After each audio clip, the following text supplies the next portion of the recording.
queste persone si mostrano come il partner ideale e per farlo hanno anche un'intelligenza sopraffine nel capire quali sono le vulnerabilità o i desideri di quella donna, in questo caso parliamo di violenza sulla donna. Ciao Silvia, grazie Ciao, di essere qua. grazie a voi per l'invito. Sono molto emozionata di poterti avere oggi sia per il tema che quello sulla violenza contro le donne, su cui non ci dilungheremo troppo, nel senso analizzeremo alcuni aspetti che in qualche modo possono suscitare delle riflessioni più profonde ben oltre quelli che sono gli stereotipi culturali e in qualche modo il raccontare in maniera troppo superficiale e poco approfondita quello che è davvero essere una donna vittima di violenza. Partirei proprio da te che sei una psicologa e criminologa clinica, hai scritto una serie di libri, sei insomma sul piano terapeutico clinico per me tra le numeri uno in questo momento per Grazie. poter parlare di questa tematica e partirei proprio dal comprendere la violenza oltre lo stereotipo. C'è ancora molta confusione tra una relazione che ha dei conflitti e una relazione che è una relazione con violenza. Qual è la differenza tra una relazione in cui permane evidente e germoglia la violenza e una relazione in cui ci sono dei conflitti sani, tra virgolette? In una coppia sana c'è una reciprocità e c'è un intento comune di risoluzione e quindi non c'è una distribuzione asimmetrica del potere e quindi si cerca di collaborare o di lavorare al fine di osservare la dinamica che si crea all'interno di quella coppia più che avere ragione o riprendere potere sull'altro. Quando invece noi ci troviamo di fronte alla violenza, ci troviamo di fronte a un intento di prevaricazione in cui il conflitto molto spesso è il mezzo per generare confusione all'interno della diade della coppia per poi agire tutta una serie di tecniche o di comportamenti da una posizione asimmetrica in cui uno dei due partner si erige nel tentativo di sottomettere l'altro e quindi il conflitto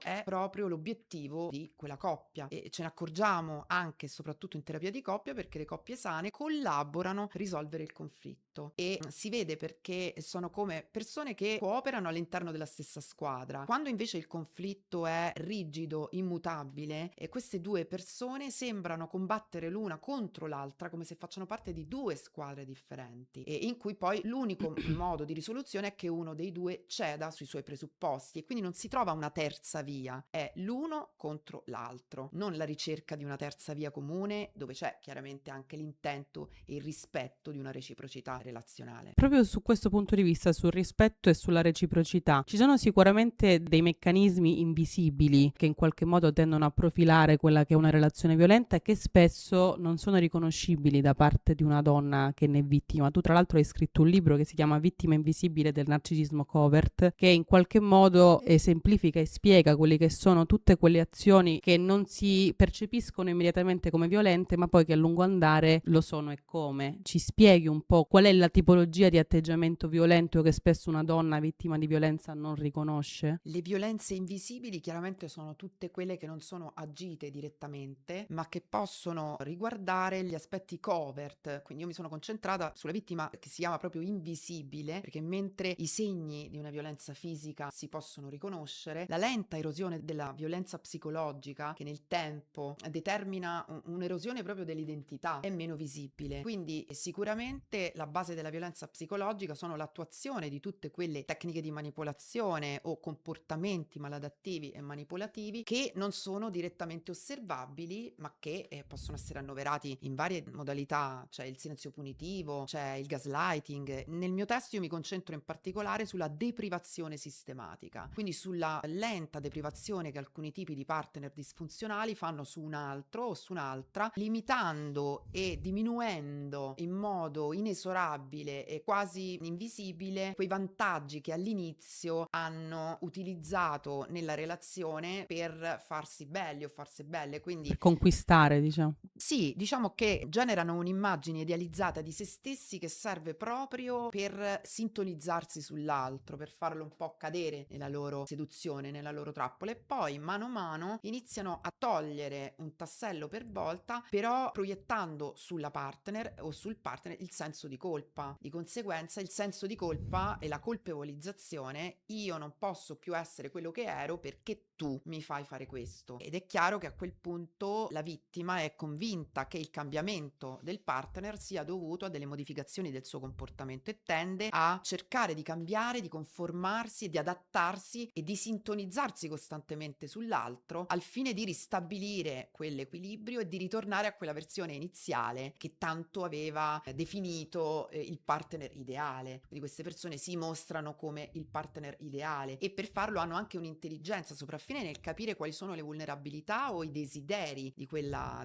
donna, in questo caso parliamo di violenza sulla donna. Quindi in qualche modo il profilo più o meno della persona, quindi in questo caso dell'uomo, che tende a far credere che ci sia un'immagine di lui che in realtà non corrisponde al vero, cioè in qualche modo bombarda di pensieri la propria partner, in questo caso la donna, dell'idea che lui possa essere il partner ideale, però tutto questo in realtà non esiste. Tutto questo non è reale e mano a mano questa maschera viene giù, Crolla. cade, ma lo fa in modo talmente lento e nel frattempo questa persona attribuisce questo cambiamento a colpe della compagna, per cui la vittima è confusa, entra in uno stato di dissonanza tra la versione iniziale di quella storia e quello che è diventata e cerca di impegnarsi quanto più per tornare quella che piaceva a lui, A lui. o comunque per ristabilire quelle condizioni. E tutte queste forme poi di violenza invisibile sono le violenze verbali, sono le svalutazioni sottili, sono i tentativi di allontanare la persona da chi ama, sono tutti quei comportamenti passivo-aggressivi che sono tesi a sabotare i successi dell'altro, sono le sparizioni, sono i rinforzi intermittenti, quindi alternare delle assenze a dei grandi momenti di love bombing. Ecco, tutto questo mantiene la vittima in uno stato di confusione, quasi di dissociazione, di scarso contatto con la realtà, e all'interno di questa confusione l'altro riesce poi a fare un po' il buono e il cattivo tempo della relazione, no? Da un punto di vista clinico, il legame traumatico, che cos'è e perché è così difficile uscire da un legame traumatico? Il legame traumatico a livello clinico va analizzato su due livelli. Sicuramente le persone che permangono in una relazione altamente disfunzionale per lungo tempo, che è caratterizzata proprio dal rinforzo intermittente e quindi dall'alternanza di periodi di grande felicità che si susseguono invece a periodi di grande conflitto, assenza, sparizioni, grandi litigi. Il sistema nervoso della vittima entra in uno stato di dissonanza e questa alternanza a livello neurochimico determina la reiterazione della risposta. Quindi noi ci aspetteremmo che di fronte a questo disequilibrio la vittima si distacchi da una situazione così ambivalente, ma è stato visto proprio nel comportamentismo che l'ambivalenza, soprattutto quando la risposta non è prevedibile, quindi noi abbiamo dei periodi belli che si susseguono a periodi negativi, ma non con una determinata prevedibilità. Questa confusione genera un'ossessività nella vittima, che quindi intanto non si distacca e in più a livello neurochimico si genera proprio una codipendenza neurochimica che è basata proprio dai momenti di assenza, quasi di craving relativi alla dipendenza affettiva, che non solo è una caratteristica di chi magari per propri schemi di relazione e di partenza ha una predisposizione ad entrare in questo tipo di relazioni, ma la dipendenza affettiva può essere indotta dal permanere a lungo in una relazione disfunzionale con un soggetto manipolativo ed è proprio uno stararsi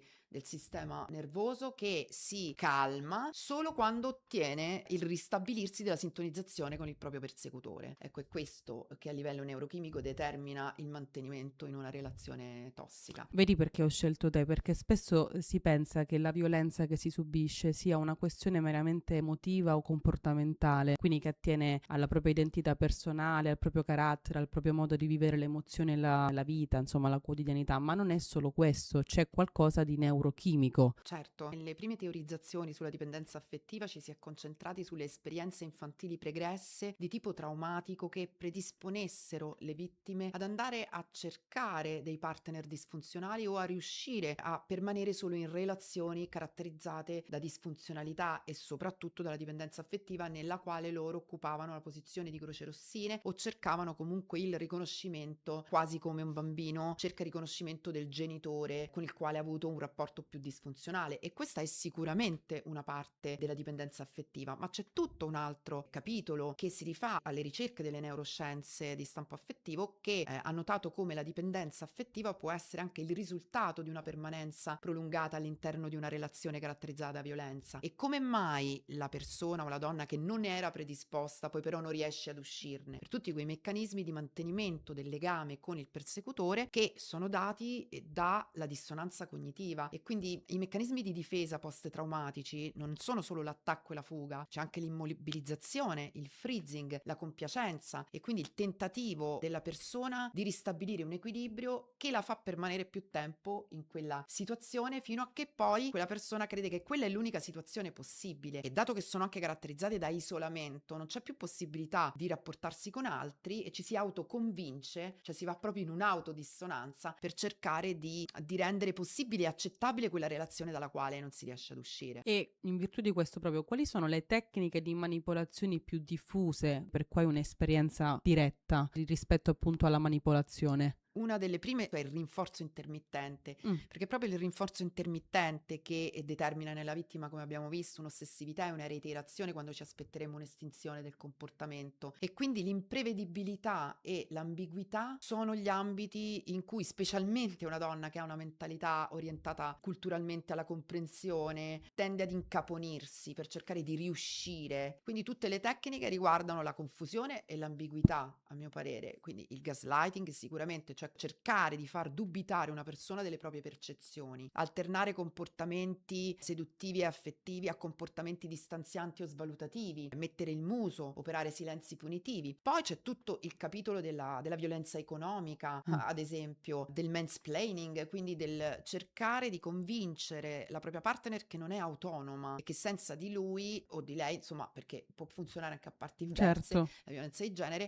non ce la farebbe senza di lui, e che quindi non è autonoma, ha bisogno necessariamente del suo intervento, quindi andandola a cercare di intaccare e erodere la sua autostima in primis. E poi abbiamo detto c'è la tendenza all'isolamento, quindi isolamento, confusione, gaslighting, rinforzo intermittente, silenzi punitivi, accentramento del potere economico, svalutazioni e critiche, non solo rispetto a come quella persona è o fa, ma cercare di farla dubitare non solo di se stessa ma anche delle sue capacità. Quali conseguenze può avere un abuso prolungato? Tu hai scritto un libro che si chiama La sindrome del cane da guardia, che evoca un po' in qualche modo il concetto che bisogna sempre stare in allerta. Ci spieghi un po' quali sono? Esattamente, il sistema nervoso centrale che, come abbiamo visto, no, nella dipendenza soprattutto di stampo neurochimico, immaginiamo se io produco tutta una serie di neurotrasmettitori collegati alla felicità, al relax, quindi no, l'ossitocina, la serotonina, poi improvvisamente produco adrenalina, cortisolo, io mi illudo che amo veramente quella persona perché puta caso ogni qualvolta quella persona torna io mi sento meglio e quindi mi convinco che effettivamente è la persona giusta per me. Invece è solo che si è instaurato un meccanismo, e proprio per far uscire le vittime da questa situazione ci si deve concentrare sull'unire la dissonanza cognitiva, quindi sul far comprendere a questa persona che quella mezz'ora in cui tu ristabilisci una sintonizzazione con il persecutore, prima però ci sono stati tutta una serie di altri comportamenti, quindi cercare di unire la traccia A e la traccia B, altrimenti alla lunga queste persone si dissociano, il loro sistema nervoso autonomo si stara, cioè perde le sue caratteristiche di base, e si rinforzano tutti i meccanismi post-traumatici, quindi tutti quelli correlati all'ipervigilanza, e si parla in questo caso proprio di trauma da abuso narcisistico o di trauma complesso, che può derivare da una stratificazione, da una sedimentazione progressiva di tutta una serie di microtraumi, quindi che soprattutto nella violenza psicologica e invisibile sono doppiamente invisibili, ed è per questo che io mi sono molto dedicata al narcisismo covert nella mia carriera. Quindi si instaura un disturbo post-traumatico da stress complesso che investe sia la sfera proprio della memoria, quindi ci possono essere sintomi che investono la memoria a breve termine, sintomi dissociativi, disturbi psicosomatici, problematiche sessuali, problematiche legate all'autostima, disturbi del sonno, disturbi alimentari, slatentizzazione di tutta una serie di patologie malattie pregresse, abbassamento del sistema immunitario. Da un punto di vista psicologico, il rinforzarsi di tutto il sistema interno di tipo paranoide, ossessivo compulsivo, per cercare di stare in guardia per evitare nuovamente un pericolo. E questo quando sono i sistemi di attacco e fuga, mentre quando abbiamo maggiormente dei sistemi passivi di reazione, meccanismi di difesa che non implicano l'attacco e la fuga, quindi più l'aspetto dell'adrenalina, abbiamo invece meccanismi dissociativi e quindi il freezing, cioè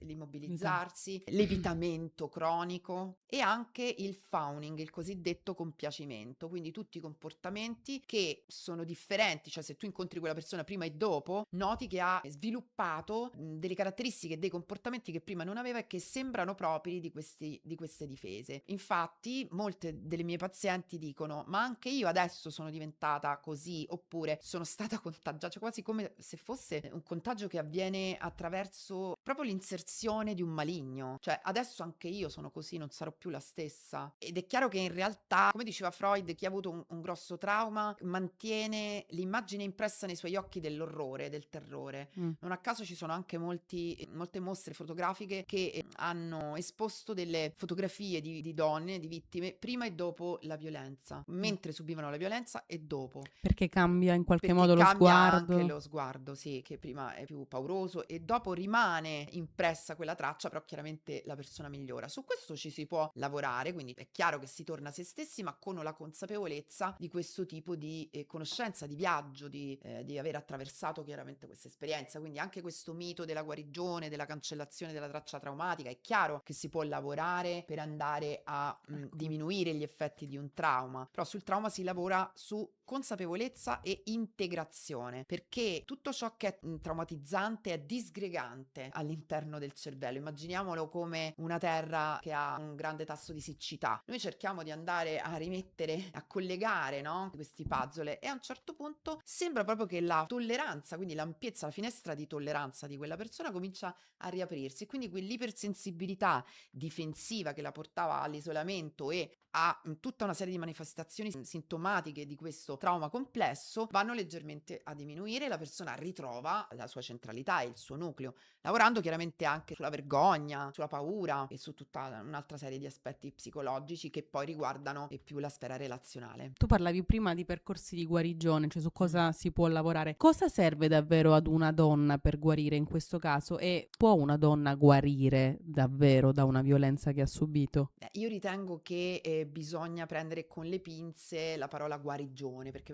guarigione vuol dire, no, che qualcosa sono andati via i sintomi e quindi è passata. Diciamo che rimane una cicatrice, quindi sì, si può lavorare. Io però tendo a parlare di percorsi di consapevolezza e di elaborazione del trauma più che di guarigione, perché la guarigione alimenta anche una visione un po' anche magica, no, di alcune situazioni o pratiche cliniche. Sicuramente esiste una modalità per sollecitare l'estinzione di un'attivazione traumatica e quindi adesso ci sono tutte le tecniche somatosensoriali, questa è la nuova frontiera, sia tutta la parte riguardante l'ipnosi e i derivati, quindi anche la tecnica delle MDR, e poi ci sono anche tutta una serie di tecniche somatosensoriali, quindi che vanno a cercare di ristabilire l'unitarietà corporea. Perché? Perché come dice Van der Kolk, il trauma è nel corpo, è il corpo che accusa il colpo. Sintomatologia, hai visto quanto io ho parlato di sintomatologia fisica, la paura, il freezing, l'iperattivazione, la rigidità muscolare, gli incubi,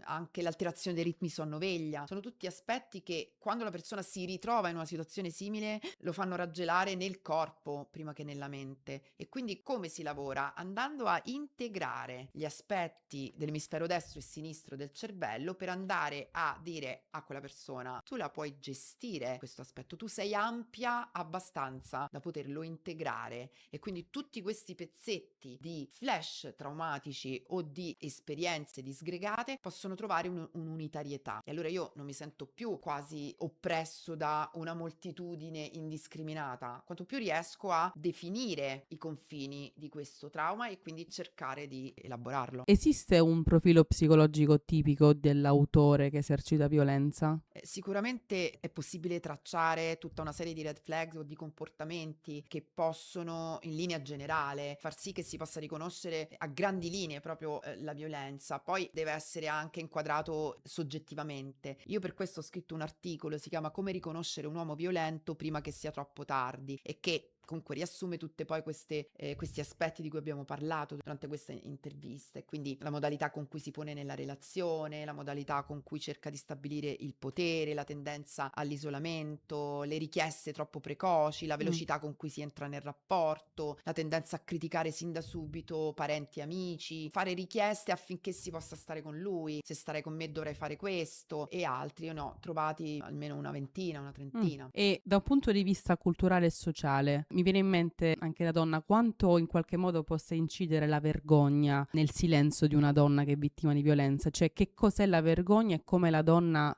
può sentirsi e perché dovrebbe vergognarsi di raccontare la violenza che subisce. Sicuramente la violenza e la paura dello stigma sono due aspetti molto importanti nel mantenimento del silenzio della vittima, per tanti aspetti, perché la vittima, quando cerca di parlare con i propri parenti, con i propri amici, spesso trova vittimizzazione secondaria, quindi una tendenza ad attribuire la responsabilità di quella situazione in parte a lei. Ed è lì che, se io anche dall'esterno ricevo questo, tenderò maggiormente a cercare di far funzionare la relazione che ho, anche per non far vedere alle persone che amo, ai miei parenti e ai miei amici, che ho sbagliato, perché poi c'è questa tendenza nella nostra società a sentirsi meno intelligenti se si sbaglia o si sceglie un partner. Perché? Perché molto spesso che cosa ci sentiamo dire? Sei tu che ci stai insieme, sei tu che te lo cerchi, sei tu che ti ritrovi tutti uguali, Se il piace a problema te. sei tu. Quando in realtà non è sempre così, possono esserci anche una serie di esperienze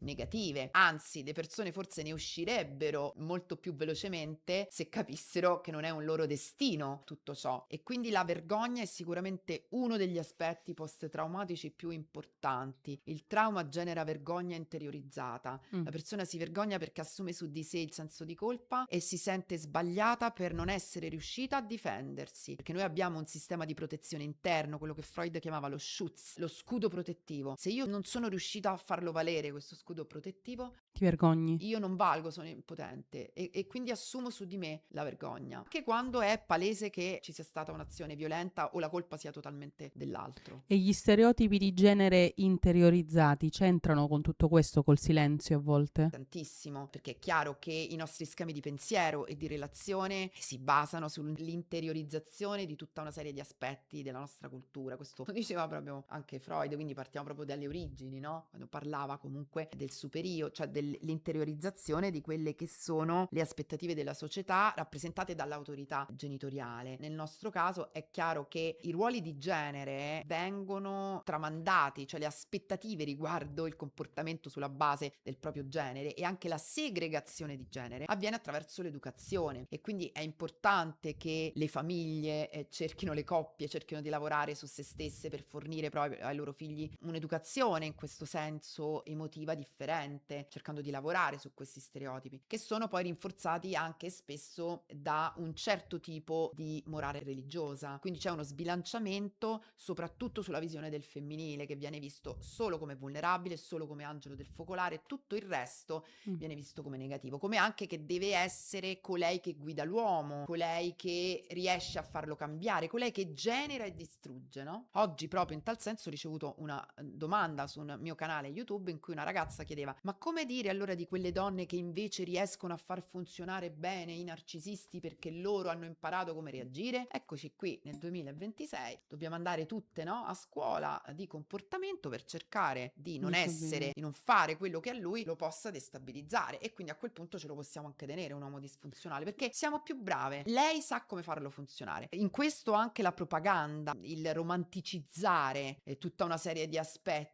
negativi proprio della cultura del possesso. Ci sono tanti profili TikTok di ragazze, io e il mio malessere, io e il mio narci, qui si vantano proprio di subire violenza. Ed ecco, se siamo nel 2026 e esistono ancora questo tipo di isterizzazioni, è chiaro che la strada da fare è ancora tanta. Ma tu dici che chi pubblica questo genere di contenuti è consapevole realmente di essere dentro una relazione violenta, o, come abbiamo detto prima, un po' per gli stereotipi che ci sono, un po' per per alcuni atteggiamenti che non si notano così facilmente non riesce a comprenderlo. Cioè, chi ride dicendo il mio malessere, la mia relazione tossica, eccetera, veramente capisce secondo te o c'è ancora un po' di innocenza, superficialità, No, ecco? no, no, c'è proprio un sottostimare e soprattutto scambiare la gelosia, il controllo e la possessività per amore. Ecco, questo volevo Se lui è ascoltare. geloso ci tiene a me. Ok. C'è ancora questo, sì. Io a conclusione di questa chiacchierata vorrei che in qualche modo tu parlassi direttamente alle donne, quindi non a me ma a loro. Di cosa ha bisogno realmente una donna per poter uscire da Mhm. questo meccanismo complesso? Ne abbiamo parlato da un punto di vista psicologico, traumatico, emotivo, neurochimico. Una donna che ascolta in questo momento e che ha bisogno di aiuto, cosa deve fare? Quali sono i passi per poter uscire? Sicuramente deve capire che si trova in una situazione da cui deve uscire. Mm. Poi deve andare ad individuare un tipo di lavoro e un tipo di terapia ben mirata con un terapeuta specializzato di cui si fida, con cui ha un buon transfert e quant'altro. Se la situazione non è in emergenza, perché chiaramente se ci troviamo di fronte a un'emergenza c'è il 1522, ci sono chiaramente tutta una serie di Di servizi canali, sì. a sostegno, ma nel contempo, se vogliamo lavorarci, no, nel privato, nel frattempo che attiviamo tutta una serie di canali di emergenza, poi successivamente è lavorare sulla propria indipendenza economica. Questa è la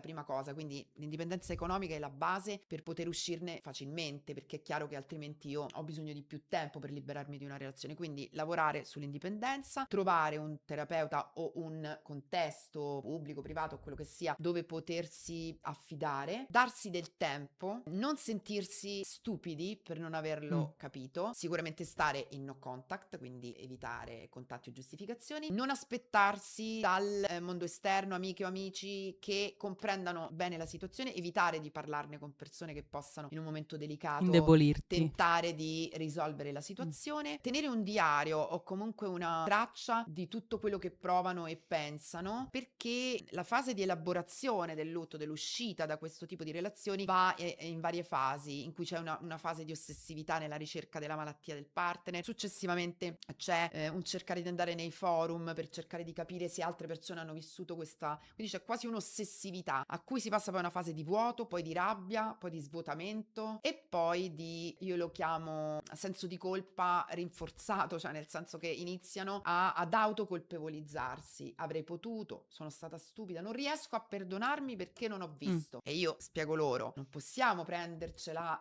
con noi stessi se ci è caduto un cocco in testa mentre noi abbiamo guardato un bell'albero e ci siamo messi sotto a prendere il sole. C'erano dei presagi di temporale e l'albero non era sicuro. Lo so, sicuramente, questo è chiaro, però nella vita relazionale è totalmente diverso No. perché quella persona lavora, cioè ogni qualvolta la vittima sta quasi per riemergere, sta quasi per rendersi conto, ecco che riattua il love bombing per rimetterla sotto con la coscienza e di conseguenza è proprio molto difficile. Inoltre la prima fase di relazione è quasi una frode affettiva in cui questa persona ti fa conoscere un altro uomo Sì. e quindi bisogna lavorare anche sulle proprie fantasie romantiche, Mm. cercando di contestualizzare maggiormente su un piano di realtà e soprattutto capire che noi come persone non abbiamo necessariamente bisogno di un partner per essere completi. Questa è l'altra, no? Il mito, no? Mela. Dell'altra metà della mela. Quindi uscire un po' dalle fantasie romantiche, il che non vuol dire non credere nell'amore o non essere romantici, ma saper dosare e imparare a gestire questi aspetti se non devono essere a discapito della propria integrità e del proprio stato di benessere. Bene.